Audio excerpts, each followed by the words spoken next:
और अब इस वक्त की बड़ी खबर आपको बताते हैं। इजरायल पर हमले के बाद से ही ईरान गदगद है। इजरायल के जवाबी हमले के बाद हुए नुकसान से ईरान को कोई फर्क नहीं पड़ा है। उसे इस बात की खुशी है कि ईरान ने इजरायल पर अपना शक्ति प्रदर्शन किया। ईरान के सर्वोच्च नेता अली खामेनेई ने अपने देश के सशस्त्र बलों को धन्यवाद देते हुए कहा कि सेना ने अपनी शक्ति का प्रदर्शन किया है। भले ही उनके कई ड्रोन मार गिराए गए हों, लेकिन कुछ ड्रोन और मिसाइल इजरायल की धरती पर जाकर गिरे। इसके बाद इजरायल ने भी ईरान पर जवाबी हमला किया, लेकिन तेहरान ने इस घटना को ज्यादा महत्व नहीं दिया है।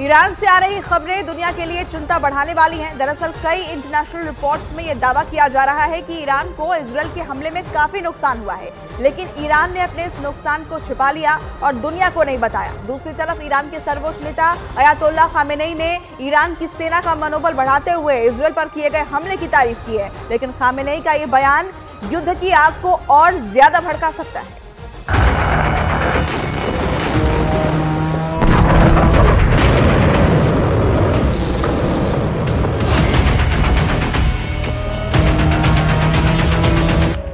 इजरायल वार करे और घाव न लगे, ये नामुमकिन है।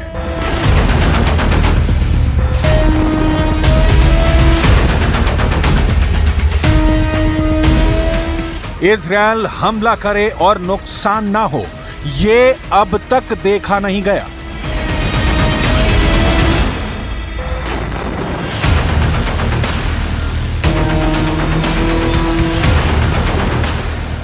इजरायल धमकी दे और दुश्मन की सांसें न थम जाएं, ऐसा हो ही नहीं सकता।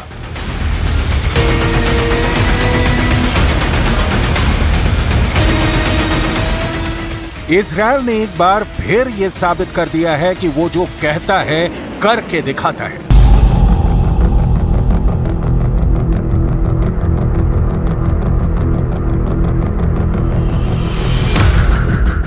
इजरायल ने ईरान के ऊपर हमला किया था, यह चर्चा तो पूरी दुनिया में है, लेकिन इसके साथ ही एक और खबर पूरी दुनिया में ईरान के द्वारा फैलाई गई कि ईरान को तो इस हमले में कोई नुकसान ही नहीं हुआ। ईरान के सरकारी टीवी ने तो यहां तक दावा कर दिया कि इजरायल ने सिर्फ 3 ड्रोन से हमला किया था और वो तीनों ड्रोन भी ईरान के एयर डिफेंस ने मार गिराए। लेकिन सच क्या है, ये धीरे धीरे ईरान के अंदर से ही सामने आना शुरू हो चुका है। ईरान के अंदर से कुछ इस तरह की सैटेलाइट तस्वीरें सामने आ रही हैं, जिनकी पुष्टि ईरान से जुड़ी हुई एक संस्था के द्वारा ही की जा रही है। और इस तस्वीर से साफ हो रहा है कि ईरान को ना सिर्फ बहुत तगड़ा नुकसान हुआ है, बल्कि शायद ईरान इजरायल के खौफ से खामोश भी नजर आ रहा है। सबसे पहले जरा ये सैटेलाइट तस्वीर देखिए। इस सैटेलाइट तस्वीर में आपको कुछ सैन्य उपकरण और वहां खड़े हुए वाहन नजर आ रहे हैं।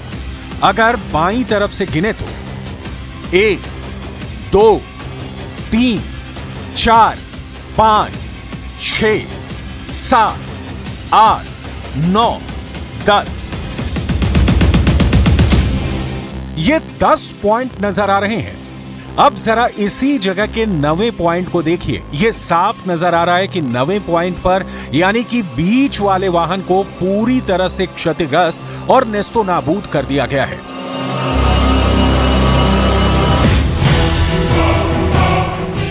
यह तस्वीर जारी की है ईरान इंटरनेशनल ने। ईरान इंटरनेशनल ईरान से जुड़ा हुआ ही एक ऑनलाइन न्यूज हैंडल है, जो कि ईरान के अंदर मौजूद इस्लामी सरकार यानी खामनेई सरकार के खिलाफ रहता है। ईरान इंटरनेशनल नामक online news handle Ayatollah Khamenei को ईरान की सत्ता से उखाड़ फेंकना चाहता है। और इसी ईरान इंटरनेशनल इंग्लिश नामक इस संस्था ने बाकायदा ये सैटेलाइट वीडियो जारी किया है। और इसी वीडियो के आधार पर यह कहा जा रहा है कि ईरान को बहुत तगड़ा नुकसान हुआ है और ऐसा नुकसान हुआ है कि लगता है कि ईरान का आत्मविश्वास इतना ज्यादा कमजोर हुआ है कि वो इस वक्त खामोश रहने को मजबूर हो गया है। यानी इजराइल 7 अक्टूबर से चल रहे युद्ध में एक ऐसे खतरनाक और खूंखार लड़ाके की तरह नजर आता है जिसने न सिर्फ गजा पट्टी को नस्तो नाबूद किया, न सिर्फ लेबनान सीरिया में हमले किए, बल्कि लेबनान, सीरिया और गाजा में दखल देने को बेताब ईरान की सरकार की जुबान को भी सिल दिया है। और ये इसलिए हुआ है क्योंकि इजराइल का हमला बहुत ज्यादा सटीक और बेहद शक्तिशाली था। इजराइल की मिसाइल ने ईरान के परमाणु स्थल नतांज के पास न सिर्फ हमला किया बल्कि उसके परमाणु स्थल की सुरक्षा में मौजूद एयर डिफेंस को भी नेस्तनाबूद कर दिया। ये बात ईरान दुनिया से छिपा रहा था, लेकिन आसमान में अमेरिका की तीसरी आंख ने ईरान के इस राज का पर्दाफाश कर दिया। अमेरिका के अखबार न्यूयॉर्क टाइम्स और इजराइल के अखबार टाइम्स ऑफ इजराइल ने ईरान इंटरनेशनल की इस सूचना को बहुत प्रमुखता से दिखाया है। टाइम्स ऑफ इजराइल नाम के इजरायली अखबार ने खबर छापी है कि ईरान के इस्फहान शहर के करीब मौजूद परमाणु स्थल के पास इजराइल ने बाकायदा मिसाइल से हमला किया। अगर आप इस पूरे सैटेलाइट वीडियो को देखें तो ये बात भी बिल्कुल साफ होती है कि जिस तरह की तबाही नजर आ रही है, ये तबाही किसी ड्रोन से की गई तबाही नहीं है, बल्कि ये किसी शक्तिशाली मिसाइल के हिट करने से हुई है। और यही बात न्यूयॉर्क टाइम्स ने भी कही है। न्यूयॉर्क टाइम्स में दावा किया गया है कि उसने ईरान के 2 अधिकारियों से बात की है और ईरान के 2 अधिकारियों ने न्यूयॉर्क टाइम्स को यह बताया है कि इजराइल की मिसाइल ने ईरान के परमाणु स्थल नतांज के पास न सिर्फ हमला किया बल्कि उस परमाणु स्थल की सुरक्षा में मौजूद एयर डिफेंस को भी नेस्तो नाबूद कर दिया। अब अगर न्यूयॉर्क टाइम्स ईरान में मौजूद अपने स्रोतों या अपने सूत्रों के मुताबिक इस खबर को पोस्ट कर रहा है तो इसका वीडियो भी ईरान से जुड़ा एक online media outlet Iran international जारी कर रहा है। तो इसका मतलब इस बात में दम है कि इजराइल ने ईरान पर सिर्फ ड्रोन से हमला नहीं किया बल्कि इजराइल ने मिसाइल से भी हमला किया है। लेकिन ईरान ने दुनिया के सामने ये बात छुपाई है। न्यूयॉर्क टाइम्स अखबार ने यह भी बताया है कि इजराइल ने ऐसी मिसाइल से हमला किया है कि ईरान का एयर डिफेंस हमले को झेल नहीं पाया, यानी एयर डिफेंस टूट गया। आगे हम आपको ये भी बताएंगे कि ये एयर डिफेंस किसका था और कैसे इजराइल के इस वार ने मॉस्को को भी हिला दिया है। लेकिन सबसे पहले हम बात करते हैं ईरान की। सबसे बड़ी बात यह है कि इजराइल ने इस हमले के बारे में अब तक कुछ भी नहीं कहा है। इजराइल ने यह भी नहीं कहा कि उसने ये हमला किया और इजराइल ने अब तक हमले से इनकार भी नहीं किया। लेकिन ईरान का सरकारी टीवी ये कह रहा है कि इजराइल ने हमला किया। दुनिया के कई इंटरनेशनल न्यूज़पेपर्स भी यही दावा कर रहे हैं कि इजराइल ने हमला किया, लेकिन ईरान ने इस हमले की पूरी बात दुनिया को नहीं बताई।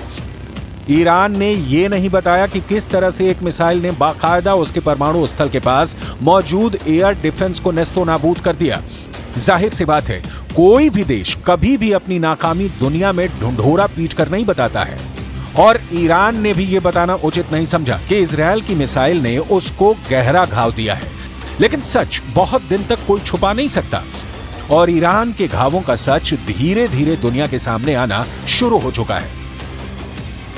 इजराइल के पास कुछ ऐसी मिसाइलें भी हैं जो कि दुनिया के बेहतरीन से बेहतरीन एयर डिफेंस को नेस्तनाबूद कर सकती है। बिल्कुल ऐसा ही हुआ ईरान पर इजराइल के हमले के दौरान, जिसकी कल्पना ईरान ने बिल्कुल भी नहीं की थी।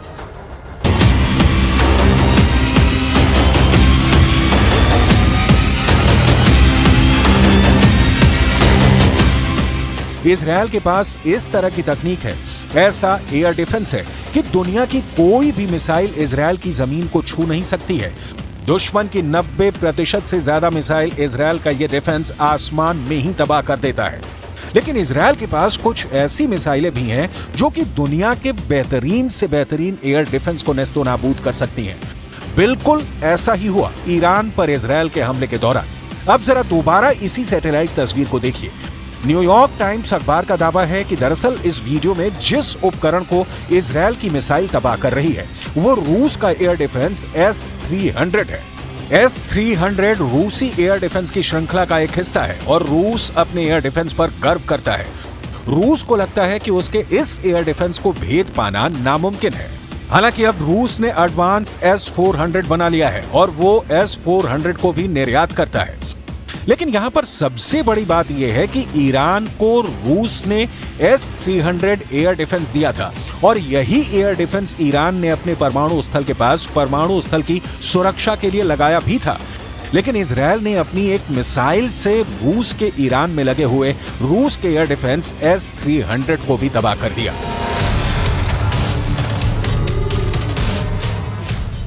इसका मतलब साफ है कि इजरायल ने ना सिर्फ ईरान को चुनौती दी बल्कि इजरायल ने पुतिन का भी अहंकार तोड़ दिया। इजरायल ने रूस के तकनीकी गर्व को भी धूल में मिला दिया। कई अखबारों ने दावा किया है कि इजरायल ने S-300 बैटरी के रडार सिस्टम को क्षतिग्रस्त किया है। सबसे बड़ी बात यह है कि इजरायल ने ईरान को यह चेतावनी दी है कि उसकी मिसाइल के पास ऐसी क्षमता है कि वो पल भर में ईरान के पूरे परमाणु कार्यक्रम को नष्ट कर सकता है। लेकिन इसके बावजूद भी उसने ईरान के परमाणु कार्यक्रम को नष्ट नहीं किया है। इजरायल ने इस बात का सबूत देने के लिए ईरान के परमाणु संयंत्र की सुरक्षा में लगे S-300 एयर डिफेंस को नष्ट कर दिया है। यानी इजरायल का संदेश यह है कि जब वो इजरायल ईरान के एयर डिफेंस को नष्ट कर सकता है तो इजरायल के परमाणु संयंत्रों को नष्ट करना उसके लिए बच्चों का खेल है। सबसे बड़ी बात यह है कि जैसे इजरायल ने यह हमला किया उसके बाद ईरान के राष्ट्रपति रईसी बिल्कुल खामोश हो गए। इजरायल के हमले के बाद ईरान के राष्ट्रपति ने एक कार्यक्रम में हिस्सा लिया था और उन्होंने भाषण भी दिया था, लेकिन उस भाषण में एक बार फिर उन्होंने इजरायल के हमले का जिक्र नहीं किया।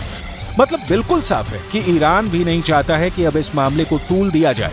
सवाल यही उठता है कि क्या ईरान ये समझ चुका है कि इजरायल की टेक्नोलॉजी के मुकाबले अभी भी उसकी क्षमताएं काफी कम है, इसलिए अब वो खामोश हो गया है। सिर्फ यही नहीं, international newspaper wall street journal ने एक और बहुत बड़ी खबर का खुलासा किया है। इस अखबार में दावा किया गया है कि जब ईरान ने 300 से ज्यादा बैलिस्टिक मिसाइल, क्रूज मिसाइल और ड्रोन के साथ इजरायल पर हमला किया था, उस वक्त अमेरिका के अंदर मौजूद रक्षा विभाग सक्रिय हो गया। अमेरिका के राष्ट्रपति जो बाइडेन को इस बारे में जानकारी भी दे दी गई थी। जो बाइडेन भी एक एक गतिविधि पर निगाह रख रहे थे और इजरायल की हिफाजत के लिए पूरी तरह से संकल्पबद्ध नजर आ रहे थे। वॉल स्ट्रीट जर्नल की खबर के मुताबिक उस वक्त अमेरिका का एयर डिफेंस ईरान की सिर्फ 50 मिसाइल और ड्रोन को रोकने में सक्षम था और संभावित खतरे को देखते हुए फौरन अमेरिका, इजरायल, फ्रांस और ब्रिटेन ने मिलकर एयर डिफेंस के दायरे को बढ़ाया और 300 से ज्यादा मिसाइल और ड्रोन के हमले को नेस्तो नाबूद करने में एक बड़ी भूमिका अदा की। प्रक्रिया धीमी करते हुए नजर आने लगा है।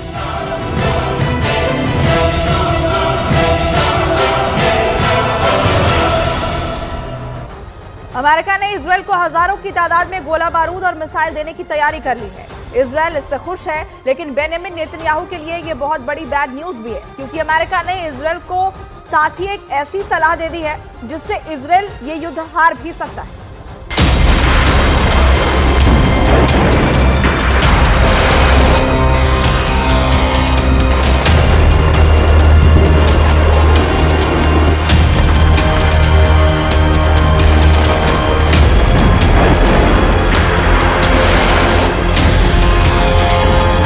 इजरायल अटैक मोड में है।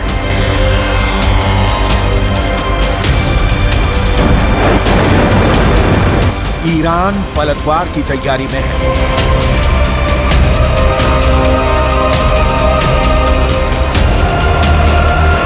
युद्ध का पूरा माहौल बना हुआ है।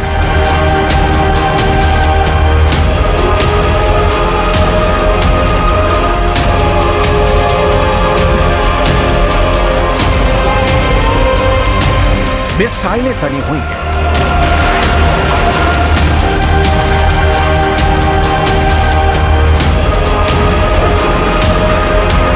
जंगी जेट रेडी है।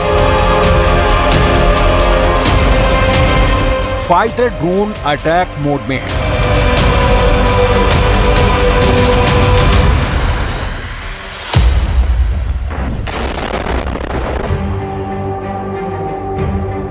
दो कट्टर दुश्मनों में आर पार की जंग की नौबत किसी भी वक्त आ सकती है, मगर इस टकराव में जो बड़ा ट्विस्ट आया है उसे समझने के लिए ट्रिगर पॉइंट पर चलते हैं। अप्रैल महीने की पहली तारीख सीरिया के दमिश्क में बारूद बरसा, ईरानी दूतावास दहला। ईरान ने हमले के आरोप सीधे इजरायल पर लगाए। इजरायल हमले से इनकार करता रहा। अमेरिका ने तो खुद को दमिश्क हमले से दूर दूर तक अनजान ही बताया। दमिश्क अटैक के जवाब में ईरान ने सैकड़ों ड्रोन और मिसाइल की बौछार इजरायल पर कर दी। ईरानी हमले से अमेरिका ने इजरायल को कवर दिया। सुपर पावर के साथ नाटो कंट्री भी इजरायल के कवच बने। इसके बाद जब ईरान के शेखरी बेस को धुआं किया गया, तब भी अमेरिका ने हमले पर आधिकारिक बयान नहीं दिया। इजरायल की इराक स्ट्राइक से भी अमेरिका ने दूरी बना रखी है। इसके मायने क्या है? क्या युद्ध में इजरायल अकेले फंस गया है? क्योंकि अमेरिका तो फिलहाल किसी युद्ध में उलझने के लिए तैयार नहीं है। अमेरिकी डिफेंस फोर्सेस की सीक्रेट मीटिंग में क्या तय हुआ है? क्या इजरायल ईरान के टकराव से शुरू होने वाला महायुद्ध टल गया है? ये कहना तो मुश्किल है कि ईरान इजरायल शांति धारण करने वाले हैं, लेकिन अमेरिका इस बारूदी फसाद में फंसने से बच रहा है। ये दावा पूर्व अमेरिकी सैन्य अधिकारियों की रणनीति के आधार पर किया गया है, जिसके मुताबिक अमेरिका की सेनाएं मिडिल ईस्ट में बड़े युद्ध के लिए तैनात नहीं है। अगर संकट गहराता है तो पेंटागन को क्षेत्र में सैन्य जरूरतों के बारे में दोबारा विचार करना पड़ सकता है। डोनाल्ड ट्रंप के राष्ट्रपति कार्यकाल में मिडिल ईस्ट के उप सहायक रक्षा सचिव माइकल मोलरॉय ने एक बयान में कहा है कि मुझे नहीं लगता कि हमारे पास वो सभी ताकतें हैं जो हम इजरायल का समर्थन करना चाहेंगे अगर उनके और ईरान के बीच सीधा युद्ध होता है। माइकल मोलरॉय से अमेरिकी फोर्सेस के टॉप कमांडर की राय भी मिलती जुलती है। खाड़ी में अमेरिकी सेना की कमान संभालने वाले 4 स्टार जनरल जोसेफ वॉलेट मानते हैं कि अमेरिकी सेना को अपनी रणनीति पर फिर से विचार करना होगा कि क्षेत्र में हमें कौन सी आवश्यक टिकाऊ क्षमताएं बनाए रखनी है। बड़ी चिंता लंबे वक्त तक इलाके में बने रहने की हमारी क्षमता है।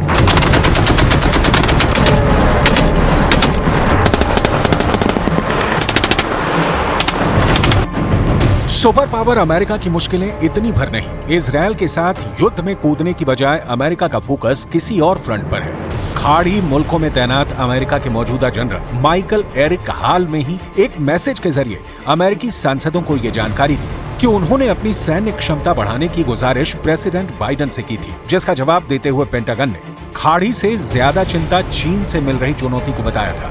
मतलब ये कि इजरायल का साथ देने की बजाय मौजूदा वक्त में अमेरिका चीन से निपटने में जुटा है। इसके साथ अमेरिका की सबसे बड़ी कमजोरी का भी पर्दाफाश हुआ है। जनरल माइक एरिक ने लिखित रिपोर्ट में जानकारी दी कि एशिया महाद्वीप में अमेरिकी खुफिया नेटवर्क बेहद कमजोर हुआ है। सुपर पावर को एक्सपर्ट एजेंट नहीं मिल रहे हैं। अमेरिकी फोर्सेस को ट्रांसलेटर की भी किल्लत झेलनी पड़ रही है। युद्ध में अमेरिका को ये कमियां बहुत भारी पड़ सकती हैं।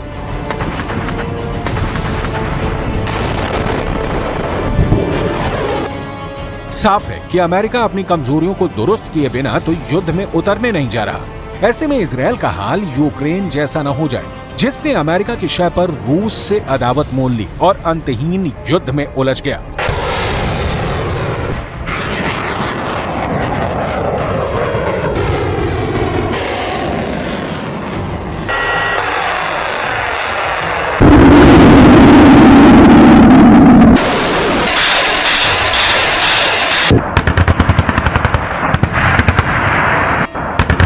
अगर अमेरिका वॉर में नहीं आया तो इजरायल अकेले कितने दुश्मनों से भिड़ेगा, इसे समझना होगा। ईरान के पाले में अरब मुल्कों की पूरी ताकत जुटेगी, इसमें किसी को संदेह नहीं है। ईरान के साथ विद्रोही लड़ाकों की खोखार पलटन भी होगी। इजरायल के हमले से घायल ईरान पलटवार की तैयारी में है। अरब वर्ल्ड में ईरान का समर्थन भी बढ़ता जा रहा है। इराक, सीरिया, जॉर्डन, तुर्की जैसे इस्लामिक देश सीधे तौर पर ईरान को सपोर्ट करते हैं। एटमी ताकत पाकिस्तान भी खुलकर ईरान के साथ है। सुपर पावर अमेरिका की मुश्किलें इतनी भर नहीं। इजरायल के साथ युद्ध में कूदने की बजाय अमेरिका का फोकस किसी और फ्रंट पर है। खाड़ी मुल्कों में तैनात अमेरिका के मौजूदा जनरल माइकल एरिक हाल में ही एक मैसेज के जरिए अमेरिकी सांसदों को यह जानकारी दी कि उन्होंने अपनी सैन्य क्षमता बढ़ाने की गुजारिश प्रेसिडेंट बाइडेन से की थी, जिसका जवाब देते हुए पेंटागन ने खाड़ी से ज्यादा चिंता चीन से मिल रही चुनौती को बताया था। मतलब ये कि इजरायल का साथ देने की बजाय मौजूदा वक्त में अमेरिका चीन से निपटने में जुटा है। इसके साथ अमेरिका की सबसे बड़ी कमजोरी का भी पर्दाफाश हुआ है। जनरल माइक एरिक ने लिखित रिपोर्ट में जानकारी दी कि एशिया महाद्वीप में अमेरिकी खुफिया नेटवर्क बेहद कमजोर हुआ है। सुपर पावर को एक्सपर्ट एजेंट नहीं मिल रहे हैं। अमेरिकी फोर्सेस को ट्रांसलेटर की भी किल्लत झेलनी पड़ रही है। युद्ध में अमेरिका को ये कमियां बहुत भारी पड़ सकती हैं।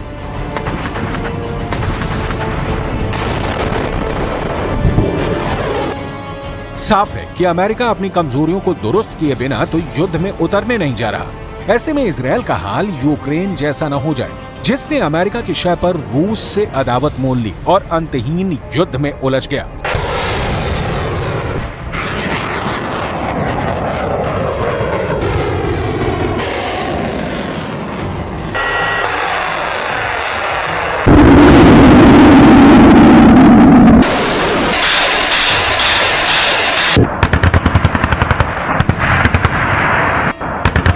अगर अमेरिका वॉर में नहीं आया तो इजरायल अकेले कितने दुश्मनों से भिड़ेगा, इसे समझना होगा। ईरान के पाले में अरब मुल्कों की पूरी ताकत जुटेगी, इसमें किसी को संदेह नहीं है। ईरान के साथ विद्रोही लड़ाकों की खोखार पलटन भी होगी। ईरान को पर्दे के पीछे रहकर रूस का साथ भी मिल सकता है। पाकिस्तान और अफगानिस्तान के कट्टर आतंकी भी ईरान के लिए कुर्बानी देने के लिए तैयार बैठे हैं। अकेला इजरायल इन सबसे कैसे जंग लड़ पाएगा, कब तक लड़ पाएगा, कहना मुश्किल है। लेकिन अमेरिका सिर्फ चीन के खतरे भर को देखते हुए इजरायल को अकेले छोड़ रहा हो, ऐसा भी नहीं। अमेरिका लंबे अरसे से अपनी रणनीति पर काम कर रहा है। एक एक कर अमेरिका ने कई फ्रंट से छुटकारा पाया है। 5 मई 2018 अमेरिका ने दक्षिण कोरिया से अपने सैनिकों की संख्या कम करने का फैसला किया था।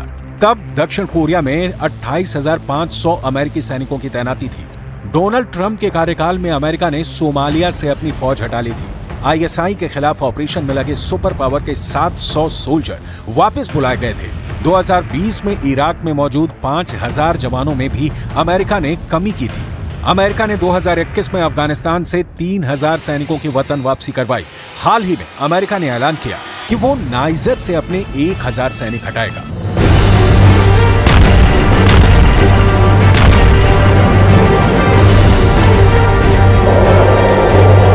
अमेरिका ने पश्चिम अफ्रीकी देशों से सैनिकों की वापसी का पूरा प्लान बना रखा है। यही रोड मैप आगे मिडिल ईस्ट में भी लागू हो सकता है। हालांकि अमेरिका कभी भी पूरी तरह इस इलाके से दूरी बनाने का जोखिम नहीं उठाएगा, क्योंकि दुनिया भर में अमेरिका के 800 मिलिट्री बेस हैं। दुनिया के 70 से ज्यादा देशों में अमेरिकी फौज तैनात। एशिया में कतर का अल उदीद एयरबेस अमेरिका का सबसे बड़ा सैन्य अड्डा है, जहां 11,000 अमेरिकी सैन्य कर्मियों की तैनाती है। इस एयरबेस से अमेरिका खाड़ी के 18 देशों में अपने सैन्य ऑपरेशन अंजाम दे सकता है।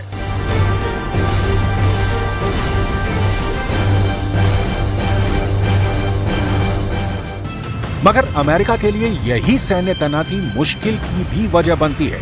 खाड़ी में मौजूद तमाम आतंकी गुट इन अड्डों को आए दिन टारगेट बनाते हैं। अमेरिका को दुश्मन चुनने की जरूरत भी नहीं पड़ती, उससे दुश्मनी मोल लेने खुद ब खुद आ जाते हैं। ऐसे हालात में अमेरिका एक नए फ्रंट पर आर पार की जंग से बचने की रणनीति अपना रहा है। लेकिन इजरायल चाहकर भी युद्ध से अलग नहीं रह पाएगा, क्योंकि ईरान का गुस्सा 7वें आसमान पर है। इजरायल के हमले से घायल ईरान पलटवार की तैयारी में है। अरब वर्ल्ड में ईरान का समर्थन भी बढ़ता जा रहा है। इराक, सीरिया, जॉर्डन, तुर्की जैसे इस्लामिक देश सीधे तौर पर ईरान को सपोर्ट करते हैं। एटमी ताकत पाकिस्तान भी खुलकर ईरान के साथ है। ऐसे में अकेला इजरायल सभी देशों से टक्कर ले पाएगा, ऐसा मुमकिन नहीं। ये भी सच है कि इजरायल बिना नेटो और अमेरिका के सपोर्ट के जंग में उतरने की गलती कभी नहीं करेगा।